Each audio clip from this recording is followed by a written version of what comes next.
And then when you have special people, you need special activities. And the activities would best highlight the local availabilities. In Thailand, we have the tuk-tuks. Of course, it's not easy to get many dozens of tuk-tuks or maybe even hundreds of tuk-tuks at the same time. But logistic management can be done with local cooperation. Outside of Bangkok, you have the trishaw. It also can be impressive for a short movement of people from one spot to another. And, it's good to experience local traffic like this. You can imagine things like this would be the highlight of any trip that people will talk about for a long time.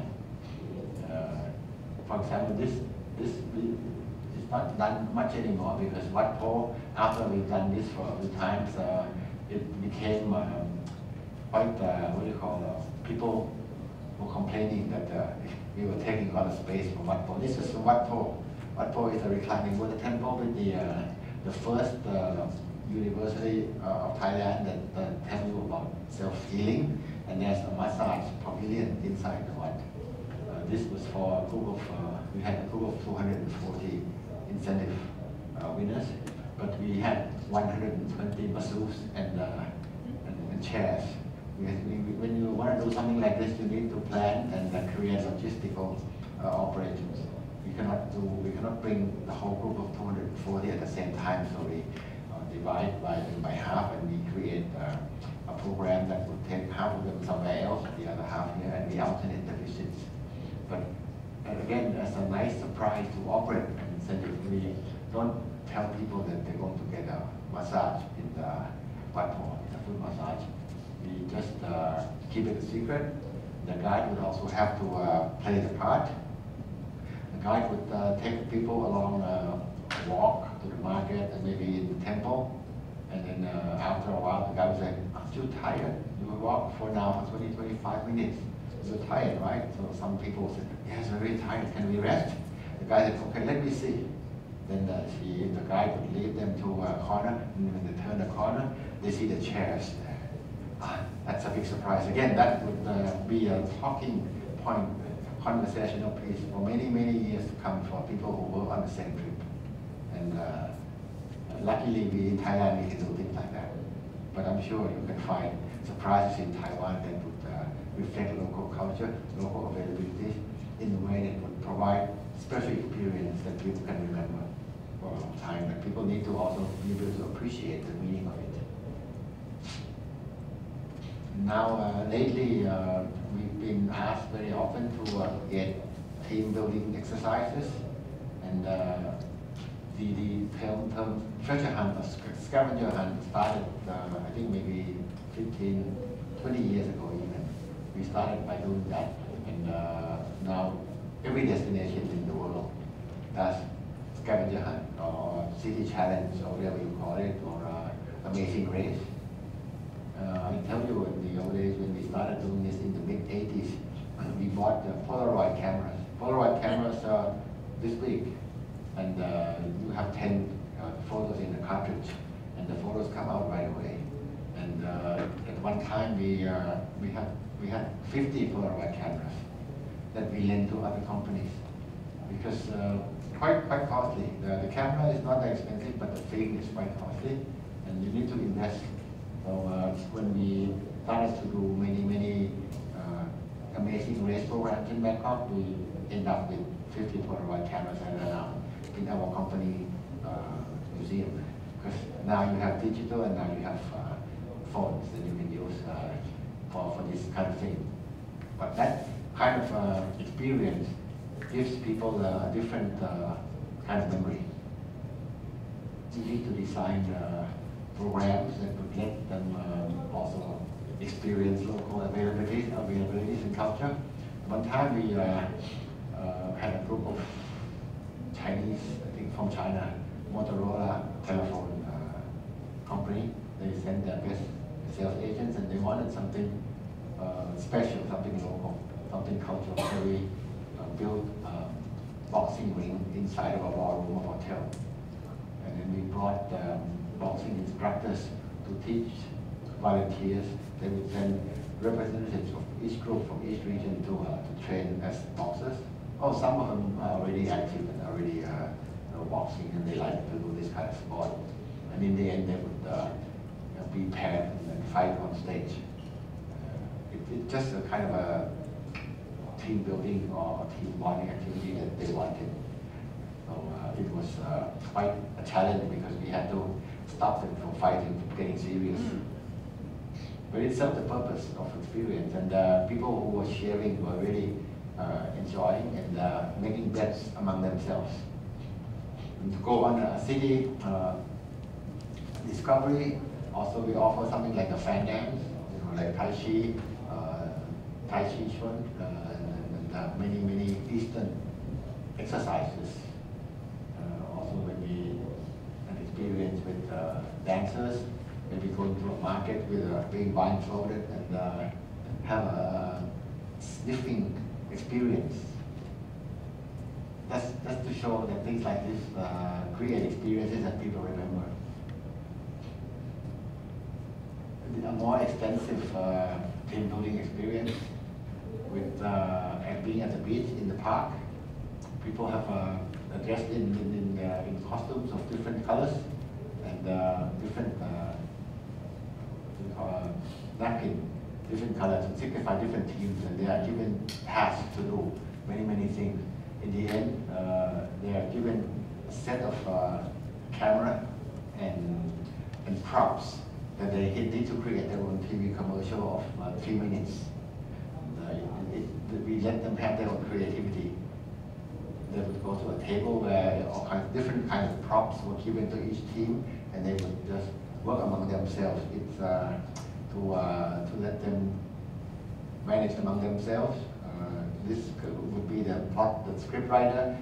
This person would be the camera operator, and the idea would be built and formed among themselves to create a team activity. And another item that has become very necessary now, only very recently, would be the corporate social responsibility, or CSR. Before, maybe 10 years ago, it hasn't really become popular, and not many companies were serious about it. But all of a sudden, with the earth warming crisis and then many things, big corporations start to have their own CSR policy, and some of them, if they don't have their own policy or they have their own system, they would ask the DMC and the destination to if they can do something for the local community. So usually it's donation, or it's giving, maybe painting the school, or plant growing. Here, a very famous pharmaceutical company in Europe donated facilities at the AV room in the school.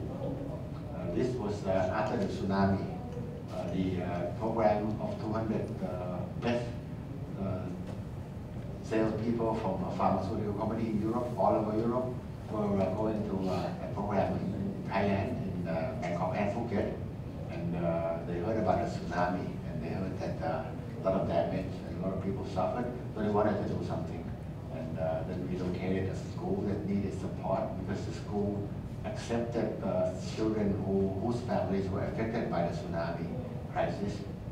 The school wasn't near the beach itself, but the school accepted the children whose schools were damaged by the waves of the tsunami. So they had, like, all of a sudden 200 extra students, and they needed more facilities. So we sourced up the school and made an agreement with the principal to that he would donate, buy new equipment for their audiovisual room. The CEO came to check, and there was a ceremony, and we had an afternoon of interaction among the students and the incentive contestants. We provided T-shirt of the same color for the children, give them in advance a T-shirt, and also the incentive participants, they would wear the same color T-shirt. There are 6 teams, 6 different colors. So when they arrive at the school, people of the same color would go to the children of the same color, and they have games for the whole afternoon, and then have a snack and drinks along the way. In the it was very sentimental ending. A lot of people were crying, they were hugging, they were exchanging emails, addresses, and it ended with a very big, much sentiment. 2 years later, not everybody came back, but a smaller program from the same company came back, and they went to the school, inspected the room that they donated. Of course, the room had to be refreshed again, and then they took the photo and sent back to people who were involved in the project. It was an ongoing and sustainable activity, which is very helpful. I think it was about $12,000 that they donated. It bought a lot of equipment, slide projector, those days, slide projector and mini computer and the screen, and painted the room. It was worthwhile, and it's something that answers the need of corporate social responsibility.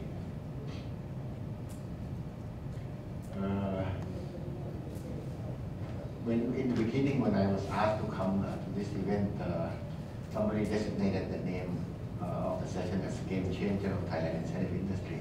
So I thought the game changer was the changing of the scenario of the market altogether. After the crisis, subprime crisis in 2008, business started to change. Movements from Europe were fewer to exist. And the economy of China has really grown. And Thailand became one of the first destinations to benefit from China's growing economy. These figures are only for 2018, but we've started to receive mega incentive events from China, especially from the direct sales companies, since 4 or 5 years ago. Every company has come to Thailand. Herbalife, Amway, and many more MLM, multi-level marketing companies from China. And they came in the thousands, 12,000, 14,000, 8,000, 9,000, many of them in Bangkok, Pattaya, and Phuket.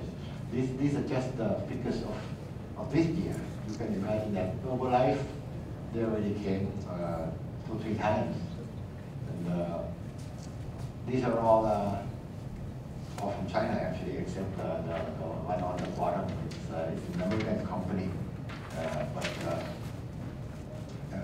it's from all over Asia Pacific. So to receive big events, mega events like this, takes a lot of infrastructure and logistics. But the only, not regret, but the real fact is that you probably know very well that business from China does not spread very well. The service providers they use would be their partners, the shops and the services suppliers would be from the same group of people. So the economy doesn't spread very well in the destination. We only benefit to a certain extent from these movements. But still, it brings a lot of exchange, currency exchange and income to the country. But I'm not sure if, for sustainability-wise, if it's a good idea. So maybe it's something that Taiwan can consider. Showing the development of tourism in Thailand, arrival. You can imagine in 2002, we only barely had 11 million visitors. That already we already faced boom time in Thai tourism industry. 10 million was quite sizable size that we could accommodate. Then in 2003, the reduction, you can guess why. 2003, anybody? SARS, exactly. SARS was in March, so that affected the figures for the whole year. In 2004, of course, things started to look okay, good. A little bit reduced in 2005, and then it was on the way up. 2006, 7, 8, 2009, a little bit reduction. Any recollection of what happened in 2008? The subprime crisis. But Thailand didn't suffer very much, luckily. And I think subprime was towards the end of 2008, but still it was a worldwide phenomenon that it affected. This shows that the travel market depends quite a lot on the economy and the world economy situation. And then from then on, we never looked back.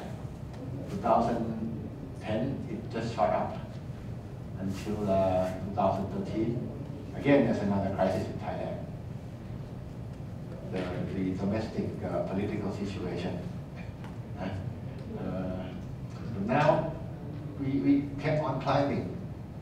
This past year, we had 35 million. And a big cry, a far cry, a bit different from 2012, 2002. And now this growth doesn't really make everybody happy. Doesn't really. A lot of people who have been providing quality services to different kind of market, like my company or like members of my association, are not really benefiting from the growth. But the growth actually is sometimes is a deterrent to quality growth that we are used to. But it's something that is beyond our control, because the industry has developed into a model that we did not plan or did not desire, but it grew from the perspective of the investors. Hotels have been built. Many hotels have been built. Many of them have been built without any proper plan or consideration of the market that they will get into. A lot of people with funds want to have a hotel of their own, like a legacy. See, if this family has a hotel, we must build a hotel too. And then when you build a hotel, you need return on investment now, not in 5-10 years like other